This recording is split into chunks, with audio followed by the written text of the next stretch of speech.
गीता, जरा ये कपड़े उठाकर धूप में फैला देगी क्या? पानी ठंडा है, हाथ सुन्न हो रहे हैं। अभी नहीं दीदी, देख नहीं रही हो, मैं बात कर रही हूँ। बस 2 मिनट लगेंगे, फिर तुम अपनी बात कर लेना। हर वक्त काम का काम, ऐसा लगता है जैसे मैं यहाँ सिर्फ आपकी मदद के लिए बैठी हूँ। अरे गीता, डाल दी ना कपड़े, काम ही तो है। तुम नहीं समझोगी, कुछ लोग हर वक्त हुक्म चलाना जानते हैं। ठीक है, मैं ही कर लूंगी। सरोज ने कपड़े खुद ही उठा लिए। गीता ने सब देखा, मगर सिर्फ पानी में झुकी देह, दिल में झुकता इंसान नहीं। ठंड जल्दी उतर आई थी उस साल। गांव में शाम ढलते ही हवा ऐसी चुभती थी जैसे बिना बोले कुछ याद दिला रही हो। झोपड़ी के कोने में एक दिया था, धीरे धीरे जलता हुआ, जैसे जिंदगी से मोल भाव कर रहा हो। इतनी ठंड में ये आज भी ठंडी लग रही है, आग थोड़ा और तेज कर दो। ज्यादा तेज कर दी ना तो सारी लकड़ियां अभी ही जल जाएंगी। सुबह चूल्हा कैसे जलेगा ये भी तो सोचना है। आग का क्या है गीता, वो तो सुबह जलकर राख बन जाती है, पर राख से रसोई नहीं जलती। गीता को ये बात चुभी। उसे हमेशा लगता सरोज हर बात में उसे कुछ सिखाने की कोशिश करती है, जैसे वो एहसान जता रही हो। हर बात में ज्ञान मत दिया करो दीदी। गीता जन्म से ही अकेली थी। माँ बाप उसे दुनिया में छोड़कर दुनिया से चले गए थे। सरोज ने उसे पाला नहीं था, उसे ओढ़ लिया था। लेकिन गीता के मन में ये बात कभी जड़ नहीं पकड़ पाई। तेरी दीदी तो देवी है गीता, तेरे लिए खेत पूरा दिन तपती है, तेरे लिए बर्तन मांजती है घर घर, तेरे लिए रात को सिलाई करती है। ऐसी बहन सबको मिले। हर बार ये सुनकर गीता के अंदर कुछ टूटता नहीं था, जलता था। सब उसी की तारीफ क्यों करते हैं? मैं क्या हूँ, बस उसका बोझ। हाँ काकी, दीदी बहुत अच्छी है। बाहर मुस्कान थी, अंदर ईर्ष्या का पहला बर्फीला टुकड़ा। सरोज सुबह खेतों में कुंदार चलाती, दोपहर में फसल काटती, शाम को किसी के घर पर बर्तन मांजती, रात को सिलाई करती है।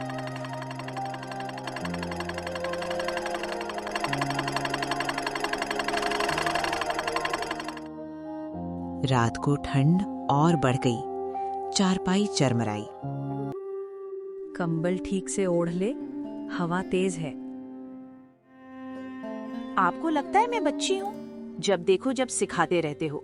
आज माँ बाप होते इतना नहीं टोकते जितना तुम मुझे टोकती हो। सरोज कुछ नहीं बोली। वो जानती थी कठोरता गीता की ढाल है, दुश्मनी नहीं।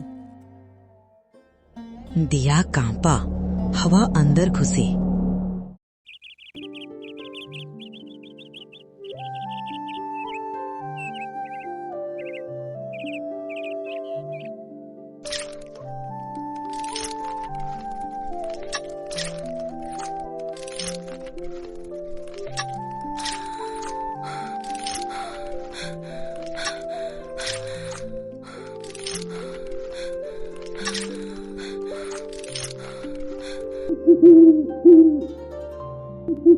मास्टर जी ने आपको बुलाया है, कुछ बात करनी है और कहा है कि ये अपनी दीदी को दे देना।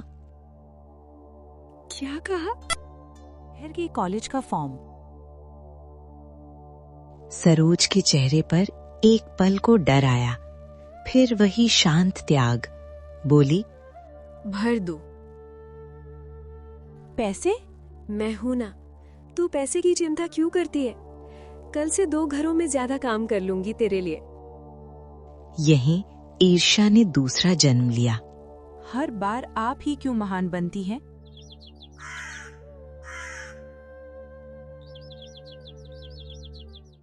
सरोज ने संदूक खोला, माँ की चूड़ियाँ निकाली। ये मत बेचना, ये माँ की आखिरी निशानी है। ये भी तो तेरे लिए ही थी गीता। सोना चांदी ऐसे ही नहीं संभाल कर रखते। ये वही चीजें होती हैं जो दुख के समय काम आती हैं। अगर माँ होती ना तो आज वो भी अपनी आखिरी चीज बेच देती, बस तुझे आगे बढ़ते देखने के लिए। ये गहने नहीं है, तेरी राह के कदम है। ठंड और गहरी हो गई, रात लंबी। अगली सुबह सरोज के हाथों में छाले। गीता ने देखा पर देखा नहीं। गीता ने सरोज से एक बार भी उसका हाल भी नहीं पूछा कि हाँ दीदी तुम रहने दो, मैं कर देता हूँ, या फिर दीदी दो मैं आपके हाथों में दवा लगा दूं। गीता ने सरोज को उसके हाल पर ही छोड़ दिया। सब लोग आपकी इतनी तारीफ क्यों करते हैं? गीता को बस इतना दिखता था कि लोग उसकी बहन की तारीफ करते हैं। उसे ये नहीं दिखता था कि उसकी बहन उसके लिए दिन रात खटती है, मशीन की तरह बिना रुके काम करती रहती है दिन रात। मुझे तारीफ से क्या लेना देना है गीता, तो आगे बढ़े, बस वही काफी है। गीता को लगा कि उस पर जैसे ये भी एक एहसान है। आज ठंड कुछ ज्यादा थी, बस आ गई थी गीता को लेने। शहर में ठंड ज्यादा लगती है, अपना ख्याल रखना, मोटे कपड़े पहन के रखना, आदत हो जाएगी।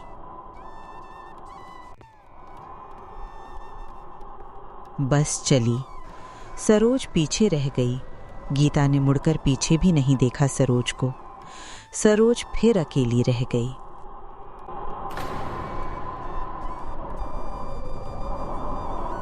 उसे आदत हो गई थी किसी के त्याग को हल्का समझने की।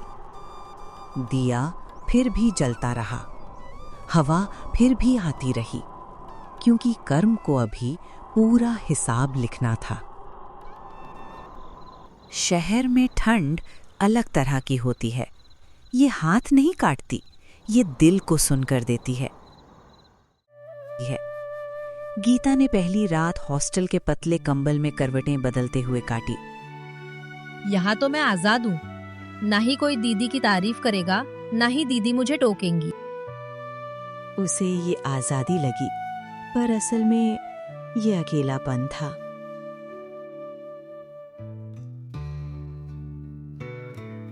अगली सुबह कॉलेज का बड़ा गेट, ऊंची इमारतें और छोटे छोटे कपड़े में लड़कियां, ये सब देख के गीता की आंखें फटी रह गईं।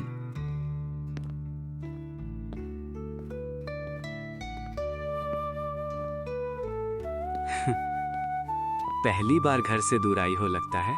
हाँ, पर कोई बात नहीं। गीता की आवाज सख्त थी और उसे अंदर से खुशी थी सरोज से दूर होने का, पर उसे ये नहीं पता था कि ये खुशी उसे अंधेरे में ले जा रही थी। यह एक बात याद रखना, कोई किसी के लिए नहीं रुकता। जो अपने लिए नहीं जीता वो यहाँ कुचला जाता है। ये बात गीता के भीतर कुछ बहुत गहराई तक उतर गई।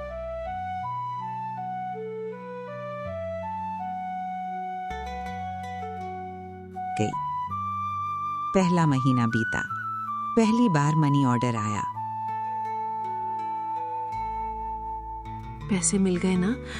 थोड़ा कम है, इस बार खेत से फसल कम निकली। हाँ मिल गए, ठीक है।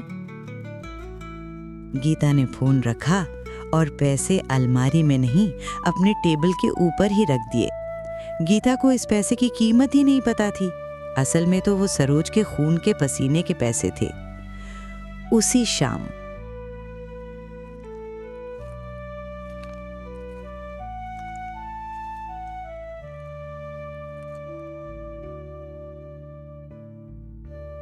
आज पार्टी है, इतना उदास मत रहा करो।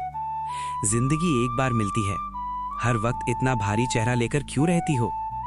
जिंदगी रोज नहीं मिलती, एक ही बार मिलती है। जो पल अभी हाथ में है उन्हें जकड़ कर पकड़ना सीखो, वरना कल सिर्फ पछतावा बचता है और कुछ नहीं।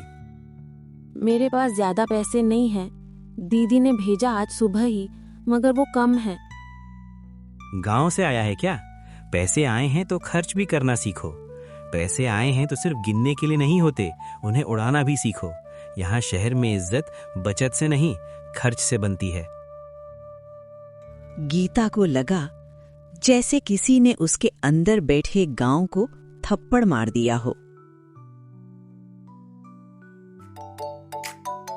उस रात सरोज की मेहनत पहली बार शोर में डूब गई। गांव में सरोज सुबह से खेत में काम करती, दोपहर बर्तन मांजती दूसरों के घर, रात में सिलाई करती। सुई हर बार उंगली चीरती, पर वो कुछ नहीं कहती। इतनी ठंड में क्या जरूरत है सरोज तुम्हें काम करने की? वहाँ गीता शहर में ऐश कर रही होगी, और वैसे उसका स्वभाव देखा है तुम्हारे प्रति। अगर ऐश कर रही होगी ना, तो मुझे लगेगा मेरी मेहनत जिंदा है। इधर शहर में गीता ने नया ड्रेस लिया, मनी ऑर्डर के पैसे से खरीदा। अब मैं भी किसी से कम नहीं लग रही हूँ। आशीष, तुम तो मुझे देखते ही रह जाओगे।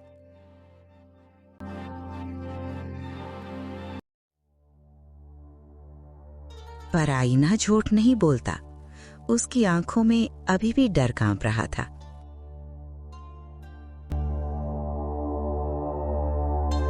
कुछ समय बाद सरोज ने दूसरा मनी ऑर्डर भेजा। सरोज ने गीता को कॉल किया।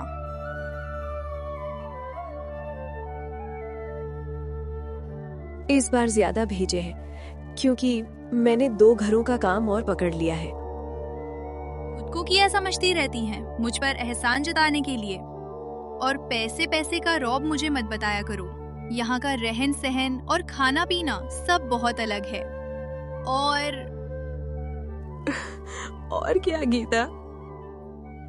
और यहाँ के लोग जिनमें कुछ अलग ही अपनापन होता है, जो मुझे आपके साथ कभी महसूस नहीं हुआ।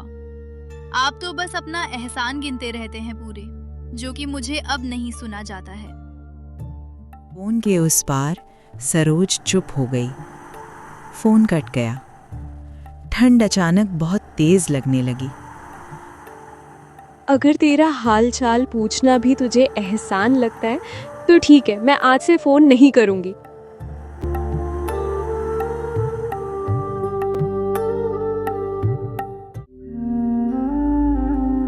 गीता, तुम्हारा सोच गहरा है। प्रेजेंटेशन बहुत अच्छा था। आशीष ने ताली नहीं बजाई। वो मुस्कुराया, वैसे नहीं जैसे दोस्त मुस्कुराते हैं। किसान की बहन होकर इतनी समझदारी, किसी ने बहुत कुर्बानी दी होगी। ये वाक्य गीता के अंदर सीधे नस पर लगा। हर बार वही, मेरी पहचान से पहले सरोज, नाम क्यों?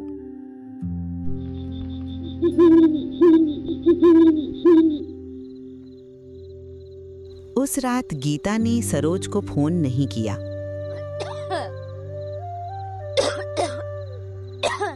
गांव में सरोज खांसती रही।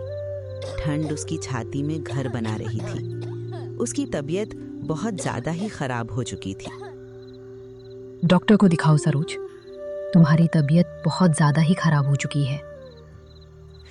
अभी नहीं, अगले महीने गीता की फीस जमा करनी है। कुछ समय बाद सरोज ने दूसरा मनी ऑर्डर भेजा। शहर में गीता ने उसी फीस के पैसों से एक और पार्टी ड्रेस खरीदी, एक और पार्टी की। मैं भी तो जिंदगी जी रही हूँ, क्या सिर्फ त्याग ही सही है? पर भीतर कहीं एक आवाज पूछ रही थी, क्या ये जिंदगी सही है? कुछ हफ्तों बाद। गीता, मुझे विदेश से जॉब का ऑफर आया है। अब मुझे जाना होगा।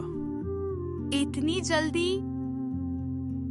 यहाँ हर कोई तेज चल रहा है, इसलिए नहीं कि उन्हें मंजिल पता है, बल्कि इसलिए कि उन्हें रुक कर डर लगता है।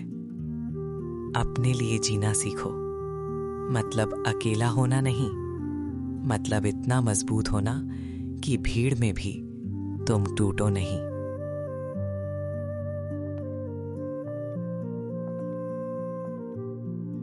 आशीष चला गया, अकेले रह गई। उस रात गीता ने पहली बार पैसों को नहीं, अपने हाथों को देखा। सब मुझे छोड़ जाते हैं। पर उसे याद नहीं आया जिसने कभी उसका साथ नहीं छोड़ा।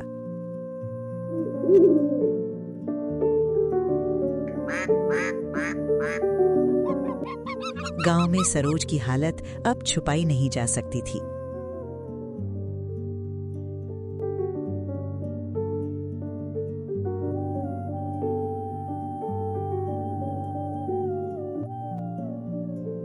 बस एक बार गीता को देख लूं, फिर आराम कर लूंगी। दिया अब बहुत धीमे जल रहा था और ठंड अब सिर्फ मौसम नहीं थी। शहर में गीता अकेली थी, गांव में सरोज अकेली थी, और दोनों के बीच एक दिया जल रहा था, जिसका बुझना अब बहुत करीब था। शहर में सर्दी और गहरी हो चली थी। पेड़ों से पत्ते झड़ रहे थे, बिल्कुल वैसे जैसे गीता के अंदर से लोग झड़ते जा रहे हों। हॉस्टल के कमरे में अब कोई हंसी नहीं थी। आशीष चली गई थी और उसके साथ शोर भी चला गया था। अकेलापन, क्या यही होता है? उसे पहली बार सरोज की बात याद आई। शहर में ठंड ज्यादा लगती है। फोन हाथ में लिया, डायल किया, फिर काट दिया। अब क्या बोलूंगी कि मैं डर गई हूँ कि मुझे कोई नहीं चाहिए, सिर्फ वो। सरोज उठी, खांसी ने पूरी छाती हिला दी। बस आज नहीं गिरना है। गीता की फीस जमा करने का दिन नजदीक आ रहा है।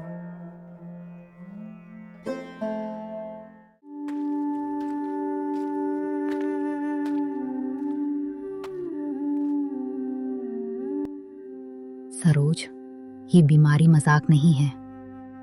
खांसते वक्त मुंह से खून आना कोई छोटी बीमारी नहीं होती है। तुम डॉक्टर को दिखा लो। फोन फिर बजा, अननोन नंबर। हाँ गीता, तू घर कब आ सकती है? क्या हुआ? दीदी ठीक है ना? तू आ जा।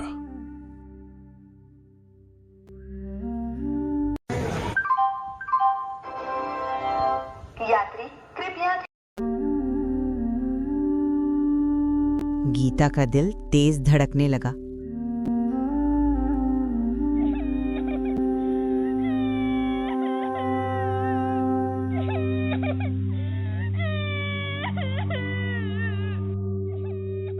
सफेद कंबल, पूरी तरह सीधा, बहुत ज्यादा शांति से ढका था सरोज को। हमने कहा था बहुत बीमार है, पर बोली पहले गीता की फीस। गीता जमीन पर बैठ गई। कोई चीख नहीं, कोई आवाज नहीं। उसने दिए को देखा, वही दिया जिससे वह चिढ़ती थी, जो कि अब बुझ गया है।